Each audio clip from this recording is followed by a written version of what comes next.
manao fa tsika manao tegna mila accélérer-tsika manao raha atsotsika fa mety reny izy io. Sady maro ny raha takarantsika amin'ny programantsika mitombo tokony maro. Non, sady karaha ty boka i acteur-ntsika raiky boka zigny zay hoe alaiky principal-tsika igny. Zigny zay izy mety misy tany omboagna zegny izy. Tiako boka karaha tiako resaka passeport mety tsakatsaka hely boka inga. De anao boka mitaditady mouvement izy raha mety mouvement boka igny. Karaha zay. Arky nazy mety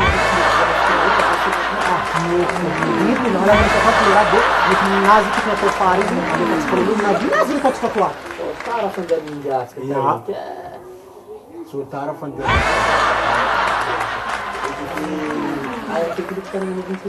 Ya, mbola mitanao lavatsika tournazy farany igny ne. Misy araiky ataotsika agny farany, arotsika amizay toeran-kafa amizay. Sako farafary aiza moa? I ariny ta misy atiala ry nalmahitsy moa. Mandeha train mandeha agny. Ya, de afatsika mila demande. Demande au président Fouta. Amila na falao aloha. Ary nga Jos regny.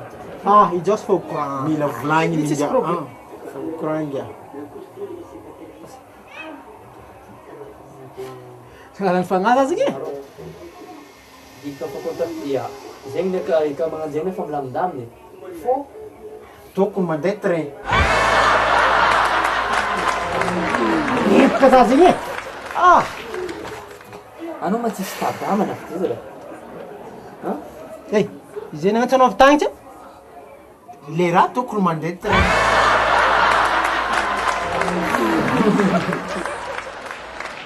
Anao zara brosy agny e. Koragnano aza mitsofotsofotro amin'ny koragnan'olo zara. Anao mandeha rafitsiny. Olo be. Bon, tema tsy teny. Fokotany. Atsika mandeha mandeha fokotany atsika bonheur parce que misy eny alavanta.